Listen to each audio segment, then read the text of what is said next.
Hello friends and dear students, प्यारे बच्चों, आज के लेक्चर में हम लोग एक नया लेक्चर स्टार्ट करेंगे। नया कंटेंट होगा जिसका नाम है बाइनोमियल थ्योरम। ओके, इससे पहले जितने भी प्रीवियस लेक्चर हुए उन लेक्चर्स में यानी जो लास्ट वाला यानी जो कल वाला लेक्चर था वो कॉम्प्लेक्स नंबर का एक लास्ट लेक्चर था और आज से हम लोग बाइनोमियल थ्योरम पे डिस्कस करेंगे। जो भी बाइनोमियल थ्योरम्स कैसे स्टार्ट होती है, इसका ओरिजिन क्या है, इन सब चीज़ों के बारे में बात करेंगे। बेसिकली सबसे पहले हम लोग बात करते हैं कि बाइनोमियल जो टर्म है ये कहाँ से आया है। ठीक, तो अगर इसकी बात करें कि जो बाइनोमियल है तो बाई का मतलब दो होता है। ठीक, बाइनोमियल में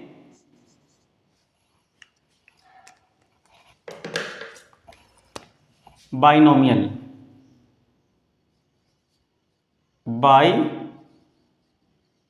ओके, हम लोग जो बात करेंगे बाइनोमियल थ्योरम पे बात करेंगे तो सबसे पहले ये समझते हैं बाइनोमियल का मतलब क्या होता है। जो बाइनोमियल है ये पॉलिनोमियल से बनकर के आया हुआ है। यहाँ पे इतना जो टर्म है वो क्या है, पॉलिनोमियल से बनकर के आया है। जो हम लोगों ने हाई स्कूल में पढ़ा हुआ था पॉलिनोमियल। ओके, तो पॉलिनोमियल से ये पॉलिनोमियल का एक टाइप होता है बाइनोमियल। ओके, बाइनोमियल का मतलब होता है एक ऐसा पॉलिनोमियल जिसमें से मैक्सिमम जो टर्म हो वो दो हो। कितने हो, यानी टू टर्म हो।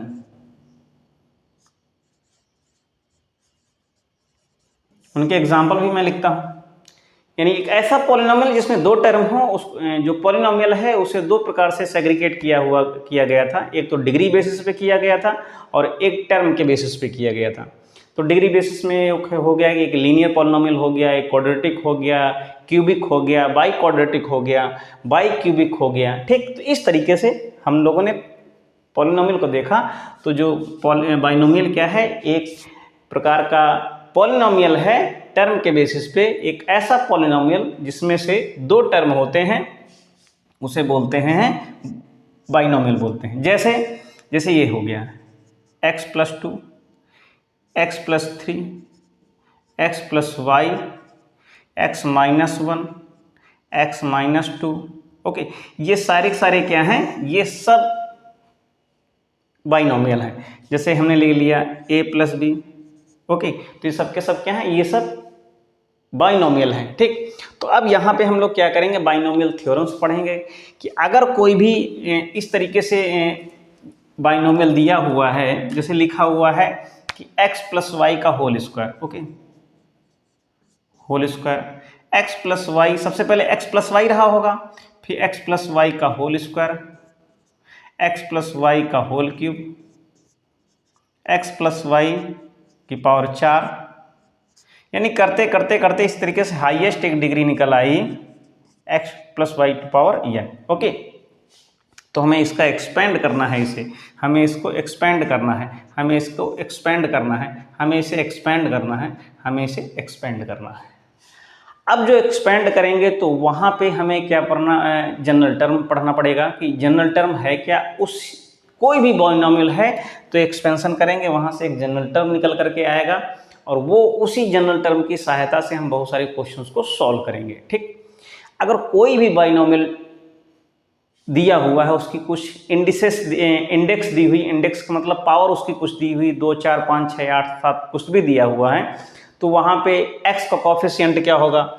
अब जैसे हमने यहाँ पे लिख दिया, अब यहाँ पे जैसे इसकी जगह पे इस तरीके से भी बहुत सारे हमें मिलेंगे expansion, 1 + x to power n, 1 + 1 - x। Okay, 1 - x to power n, इस तरीके से। अब ये कहाँ से ये कहाँ से जनरेट हुआ है, अगर हम इस x यानी यहाँ पे इस x की वैल्यू को हम 1 रख दें और y की वैल्यू को x सब्सिट्यूट कर दें तो ये इस तरीके से 1 + x to power n generate हो जाएगा। ठीक, इतनी बात समझ में आ रही होगी।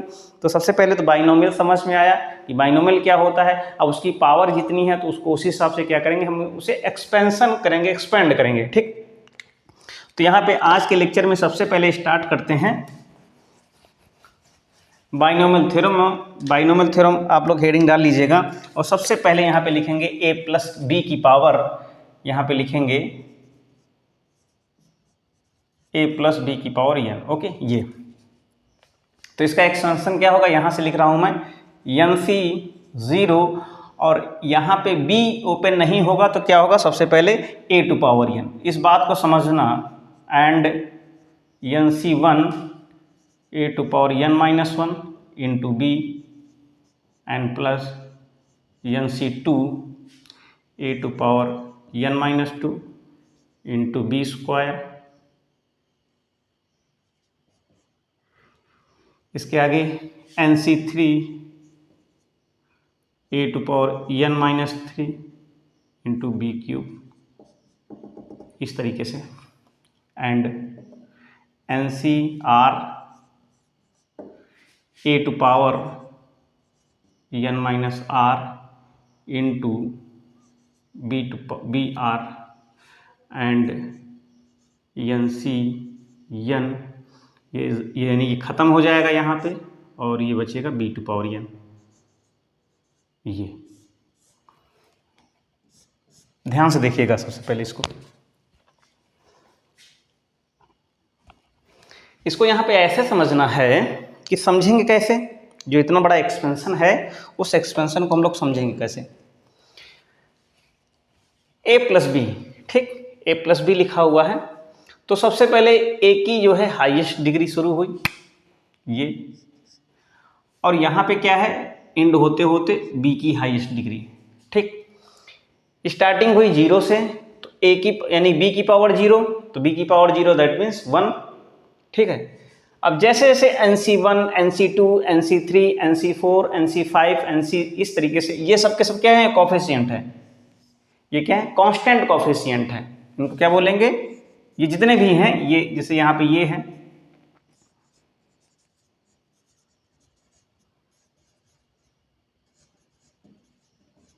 CIENT, ये सब के सब क्या है, कांस्टेंट कॉफिशिएंट है, ठीक।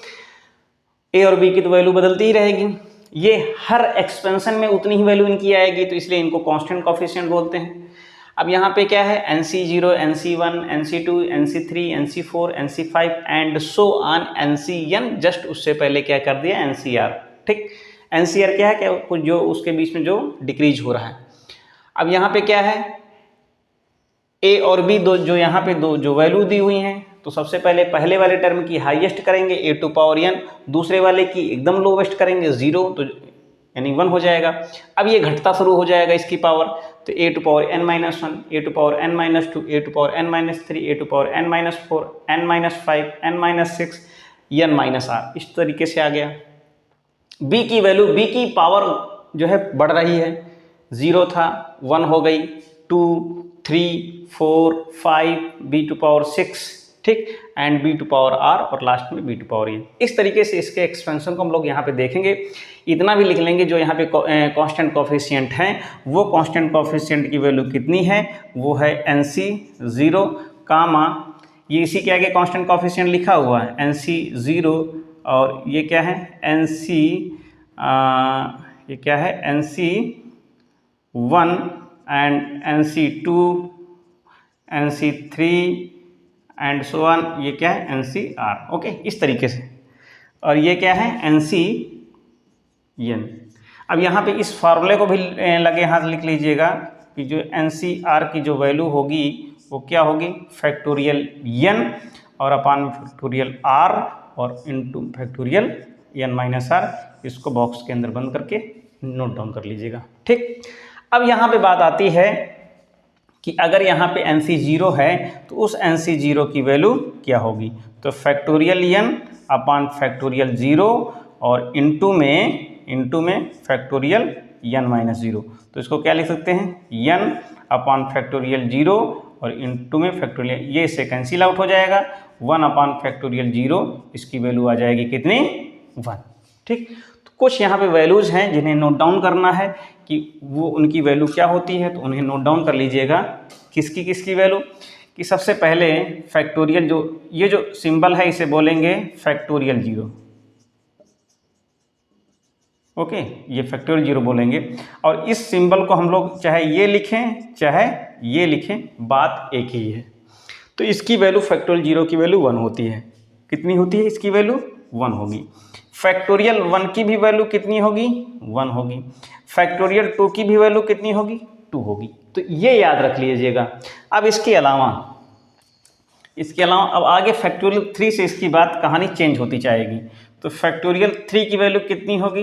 वो होगी, इस तरीके से लिखेंगे 1 इंटू 2 इंटू 3। ओके, तो लिखने का एक आइडिया जब पता चल जाएगा तो हम सारे फैक्टोरियल की वैल्यू को कंसीडर कर सकते हैं। अब जैसे यहाँ पे फैक्टोरियल 4 की वैल्यू को अगर कहा जाए कि फैक्टोरियल 4 की वैल्यू क्या होगी? 1 होगी, 2 होगी, 3 होगी, 4 होगी। ठीक, बात समझ में आई? अब यहाँ तक जो वैल्यू है ये अगर इसको इस तरीके से भी लिखा जा सकता है, किस तरीके से? यानी फैक्टोरियल 3 इंटू 4। ओके, तो कहने मतलब ये है कि अगर फैक्टोरियल n की वैल्यू को अगर हम लोग लिखना चाहें तो क्या लिख सकते हैं? फैक्टोरियल वैल्यू को हम लिख सकते हैं n into n minus 1 factorial. बात समझ में आई? यहाँ से ये चीज़ डिक्लेयर होकर के आ गई है, किसी भी फैक्टोरियल वैल्यू को हम किस तरीके से लिख सकते हैं। ठीक, अब यहाँ पे बात आई है कि अगर हम लोग लिखें कि फैक्टोरियल 5 की वैल्यू क्या होगी, तो उसको लिख सकते हैं 1 2 3 4 और ये 5। ठीक, अब फैक्टोरियल n की वैल्यू को अगर बात करें कि जो फैक्टोरियल n की वैल्यू होगी वो क्या होगी? 1 2 3 4 गुणित में एंड सो ऑन क्या लिखेंगे? इनटू में फैक्टोरियल n। ठीक, इसके पहले कितना लिख सकते हैं? n minus 1। तो इस तरीके से हम फैक्टोरियल की वैल्यू को रिड्यूस कर सकते हैं। ठीक, तो ये बात, इतनी बात समझ में, इतना पहले आप लोग नोट डाउन कर लीजिएगा, तब तक उसके बाद फिर बात करते हैं। ये जो हमारा क्वेश्चन, ये जो यहाँ पे फार्मूला लिखा हुआ है, ये फार्मूला काफ़ी बेसिक है। ठीक, इसलिए इसे हम रफ नहीं करेंगे, बाकी चीज़ों को रफ कर देंगे। अब इसके आगे अगर हम बात करें कि एक जैसे निगेटिव टर्म हो जाए। ठीक, जैसे निगेटिव टर्म का मतलब ये है कि अगर हम लोग इसको इस तरीके से लिख दें कि a माइनस बी की पावर n, तब इसको हम लोग क्या लिखेंगे? तब इसको हम लोग लिख सकते हैं कि a प्लस ये minus B to power n। Okay, इस तरीके से भी हम इसे कंसीडर कर सकते हैं। तो जहाँ जहाँ पर b लिखा हुआ है तो वहाँ पे क्या आ जाएगा? वहाँ पे क्या आ जाएगा? यानी कि NC 0 into A to power n and NC 1 into A to power n minus 1 और इंटू में माइनस b आ जाएगा। ठीक, एंड सिमिलर लाइक दिस, ऐसे ही होता चला जाएगा। और ये वाला जो टर्म होगा यहाँ पे क्या आ जाएगा? ये हो जाएगा NC r और a to power n minus r और minus b to power r हो जाएगा, एंड प्लस ये हो जाएगा कितना? NC n और ये minus b to power n हो जाएगा। ठीक, तो इसको हम इस तरीके से भी कर सकते हैं, माइनस 1 टू पावर n। ये जो वैल्यू इतनी लिखी हुई है इसे हम क्या लिख सकते हैं? ये माइनस 1 टू पावर r और into NCr into A to power n minus r और इंटू में b टू पावर r, यानी इस वाले टर्म को हम इतना लिख सकते हैं। बात समझ में आई? तो कहने मतलब ये वाला जो है काफ़ी हद तक हमारा एक फंडामेंटल बाइनोमियल एक्सपेंशन है, इसकी सहायता से हम बहुत सारी चीज़ों को सॉल्व कर सकते हैं। अब यहीं पे हम लोग क्या करेंगे? 1 प्लस एक्स के फॉर्म में कन्वर्ट करेंगे। जब 1 प्लस एक्स कन्वर्ट करेंगे इसी से, यानी अगर हम 1 plus X to power n देखें तो हमने यहाँ पे किया क्या है? अगर हम a की जगह पे 1 सब्स्टिट्यूट कर दें एंड b की जगह पे x सब्स्टिट्यूट कर दें तो क्या आएगा? तो हमारा जो एक्सपेंशन होगा यहाँ पे क्या आएगा? NC 0 और a है नहीं तो 1 ही बचेगा, b की बात यानी b की जगह पे x है तो उसकी NC 0 हो जाएगा। उसके बाद NC 1 और a की पावर, यानी कि a जो है a की जगह पे केवल 1 आएगा, तो जो a वाली जो वैल्यू है वो क्या है? यहाँ पे होगी ही नहीं। आगे क्या आएगा? b की जगह पे x है तो यहाँ पे x हो जाएगा। नेक्स्ट कितना होगा? NC 2 और ये हो जाएगा कितना? x square and so on. तो हमारा लास्ट में यानी उससे पहले जो ये हमारा जो है इसको हम लोग बोलते हैं जनरल टर्म। ये क्या है? यानी TR प्लस 1 है, इसी को हम लोग जनरल टर्म बोलते हैं। तो यहाँ पे क्या आ जाएगा? NC R और a है नहीं, यानी कि यहाँ पे x टू पावर r हो जाएगा, एंड प्लस NC n और ये यहाँ पे x टू पावर n हो जाएगा। इसे आप लोग सावधानी से नोट डाउन कर लीजिएगा कि 1 प्लस x की पावर जो n होगा उसका एक्सपेंशन किस तरीके से आएगा। ठीक है, अब यहाँ पे निगेटिव टर्म की भी अगर हम बात कर लें लगे हाथ, तो ये हो गया। अब अगर हम निगेटिव वाले टर्म की बात करते हैं, दैट मीन्स कि अगर हम यानी कि x की जगह पे -s कर दें तो यहाँ से 1 - x, ओके, 1 - x का जो एक्सपेंशन होगा वो क्या होगा। यानी कहने का मतलब ये है कि a हमारा 1 ही रहेगा, बस b की जगह पे -b और उसकी जगह पे -x आ जाएगा।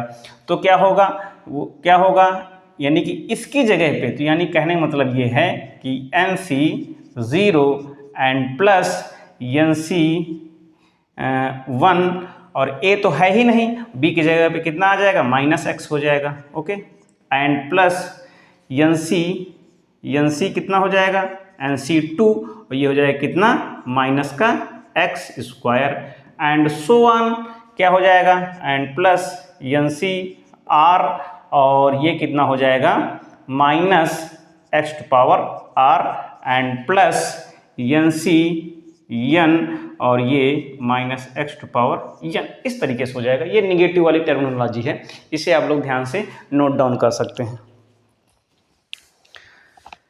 तो कॉन्सेप्ट बहुत ही बेसिकली है, बस ध्यान से इनको हमें देखना है। ठीक है, अब इसके आगे बात करते हैं कि अगर हम लोग बेसिक से ही स्टार्ट करते हैं, यानी कि जो हमारा फाउंडेशन है उसी से ही चीज़ों को रिलेट करके लिखते हैं। अब अगर एक बार फिर से बात करें कि अगर हमारा कोई भी एक्सपेंशन होता है, जैसे कि हमने ले लिया कि a+b, ओके, a+b, इसमें नंबर ऑफ टर्म कितने हैं, तो यहाँ पे नंबर ऑफ टर्म कितने हैं, 2 हैं। ठीक, कितने हैं, 2, यानी अगर इसकी पावर 1 है तो नंबर ऑफ टर्म कितने हैं, 2 हैं। ठीक, अगर हमने यहाँ पे a+b का होल स्क्वायर कर दिया तो कितना हो जाएगा, a² 2ab and plus b², तब नंबर ऑफ टर्म कितने हैं, 3 हैं। तो कितने हैं नंबर ऑफ टर्म, 3 हैं, यानी यहाँ पे 1 तो 1 + 1 2, यहाँ पे 2 तो 2 + 1 कितना हो गया, 3 हो गया। तो कहने मतलब ये है कि अगर a+b का होल क्यूब करें तो नंबर ऑफ टर्म कितने होंगे, 3 होंगे। सिमिलरली अगर a+b की पावर अगर 4 करें तो नंबर ऑफ टर्म कितने होंगे, 5 होंगे। ठीक, बात समझ में आ रही है।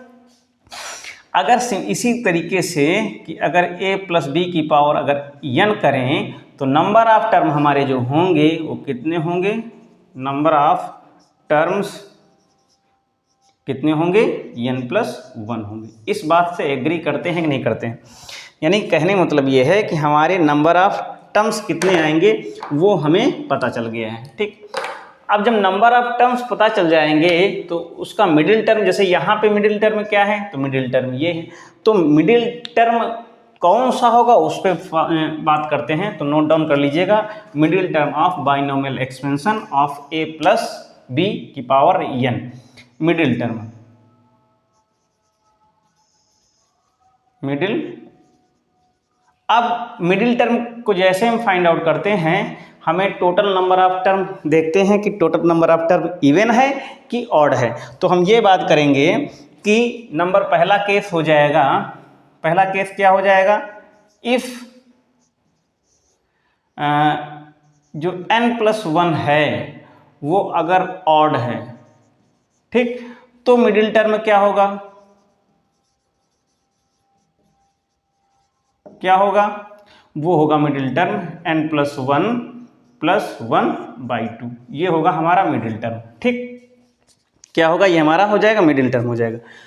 दूसरे नंबर पे अगर इवन है n+1, अगर इवन है तो 2 बनेंगे, एक तो ये बनेगा n+1/2 और दूसरा बनेगा n+1/2 + 1, ओके, ये बनेगा। इन दोनों को नोट डाउन कर लीजिएगा, यहाँ पे इन दोनों को नोट डाउन कर लीजिएगा।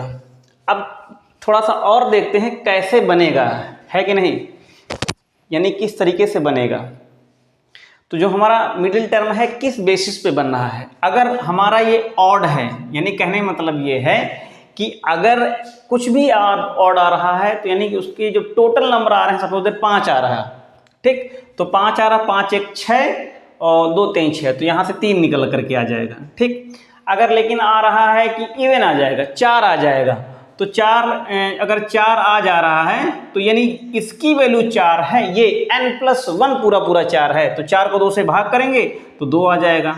ठीक, या तो 2 आ जाएगा या 2 नहीं आएगा तो कितना आ जाएगा, जैसे इस तरीके से हमने ले लिया, यानी कि हमने ले लिया 1 2 3 4। ठीक, इस तरीके से टर्म आ रहे हैं, तो यानी या तो ये होगा या तो ये हो जाएगा, बात तो यही है ना, या तो 2 होगा या तो 3 होगा, यानी या तो ये मिडिल टर्म हो जाएगा या तो ये मिडिल टर्म हो जाएगा। लेकिन जब इस तरीके से लिखा 1 2 3 तो ऑब्वियसली 1 ही यही होगा, कहने मतलब ये, यानी कि इस तरीके से लिख लेना कि जैसे कि x1 है, x2 है, x3 है, x4 है, यानी कि ये है, ये यहाँ पे ये क्या है, इवन है, तो मिडिल टर्म हमारा क्या होगा, ये तो ये मिडिल टर्म होगा, ये तो ये मिडिल, यानी दो या लगा हुआ, दोनों नहीं होंगे, या तो ये होगा या तो ये होगा। लेकिन अगर ऑड है, x1 x2 x3 x4 x5, तो हमारा मिडिल टर्म क्या होगा, तो अब हमारा मिडिल टर्म 3 होगा। ठीक, तो कहने मतलब है कि अगर 5 है तो ये 5 हो गया, 5 1 6 2 3 6, इसकी बात कही जा रही। ध्यान में n+1 रखना, n+1 का मतलब हो गया कैपिटल N, अगर एज्यूम कर लो इसको, क्या कर लो, कैपिटल N, तो यानी यहाँ पे क्या हो जाएगा, कैपिटल N+1/। ठीक, यानी कैपिटल N कर लो, दिमाग पे सही से सेट रहेगा, सही से सेट रहेगा। ये स्मॉल n की जगह पे हमने कैपिटल N एज्यूम कर लिया, स्मॉल n+1 के लिए। ठीक, तो कहने मतलब ये है, इस तरीके से हम लोगों ने क्या किया कि बाइनोमियल थ्योरम का जो बेसिक है, बाइनोमियल थ्योरम का जो बेसिक है उसके बारे में डिस्कस किया। अब अगर क्वेश्चंस को सॉल्व करेंगे तो क्वेश्चन थोड़ा सा लंबा चला जाएगा, तो उतना लंबा नहीं करते हैं, फिलहाल बेसिक पे ही अब आज हम लोग डिस्कस किए हुए हैं। जो नेक्स्ट क्वेश्चन हो, जो नेक्स्ट लेक्चर होगा इसके आगे का, जो भी इस बाइनोमियल थ्योरम का होगा, उस बाइनोमियल थ्योरम में हम लोग क्या करेंगे, हम लोग एक्सरसाइज से रिलेटेड जितने भी क्वेश्चंस हैं एक एक करके सारे क्वेश्चंस को हम लोग सॉल्व करेंगे। ठीक, तो मिलते हैं नेक्स्ट लेक्चर में, और आप लोग ऐसे ही वीडियोस लाइक करते रहें, शेयर करते रहें, सब्सक्राइब करते रहें, और कोई भी प्रॉब्लम हो तो आप लोग कमेंट बॉक्स में लिख सकते हैं कि ऐसा ये इस क्वेश्चन में ये डाउट है, तो उसे सुधारा जा सकता है नेक्स्ट लेक्चर में। ठीक, तो मिलते हैं नेक्स्ट लेक्चर में, थैंक यू, टेक केयर।